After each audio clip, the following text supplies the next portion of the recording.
दिसंबर में हमको 30 teachers training के लिए भेजने थे प्राइमरी के, और अगला बैच हमारा 30 टीचर्स का जाना था मार्च में, अभी 2 महीने बाद।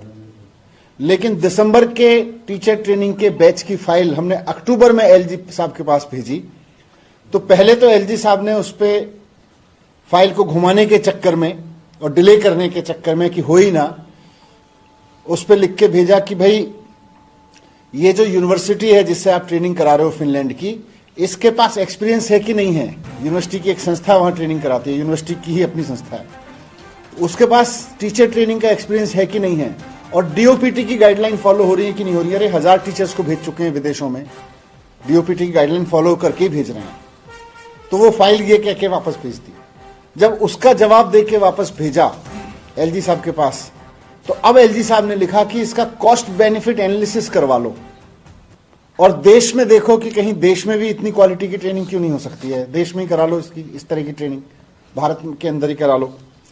अब ये कॉस्ट बेनिफिट एनालिसिस तो सबसे बड़ा महा फ्रॉड कुतर्क है। किसी भी काम को रोकना हो उस पर लिख दो इसका कॉस्ट बेनिफिट एनालिसिस करा लो।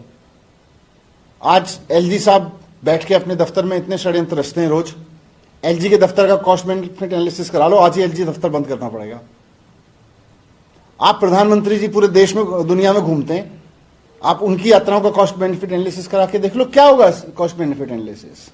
हर चीज के अपने फायदे होते हैं। प्रधानमंत्री जी जाते हैं, 2 देशों के बीच में रिलेशन बनते हैं, अब उसको कॉस्ट पे क्या लाओगे जी। 1 करोड़ रुपए खर्च हुआ तो इसका कॉस्ट 1 करोड़ रुपए के रिश्ते बने कि नहीं बने, कैसे कॉस्ट आप तय करोगे।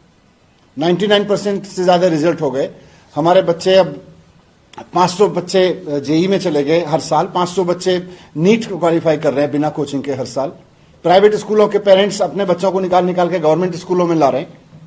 आप क्या कॉस्ट में, आप देखोगे कि जी 1 लाख रुपए खर्च हुए तो 1 लाख रुपए की कीमत क्या वसूली हुई, क्या कॉस्ट बेनिफिट एनालिसिस होता है। आपके सारे टीचर, अभी वर्ल्ड इकोनॉमिक फोरम होने वाला है, प्रधानमंत्री भी जाएंगे, सारे भारतीय जनता पार्टी के सीएम अपने परिवारों के साथ वहां पे जाएंगे सरकारी खर्चे पे, सारे मंत्री वहां पे जाएंगे सरकारी खर्चे पे। उसका क्या कॉस्ट बेनिफिट एनालिसिस है। उसको भी कह दो कि जी वर्ल्ड इकोनॉमिक फोरम वहां पे क्यों जा रहे हो, देश में कर लो, दिल्ली में कर लो, कुछ लिख देना उस पर कुछ, economic forum. World economic forum में जाने की क्या जरूरत है, देश में ही कर लो कुछ।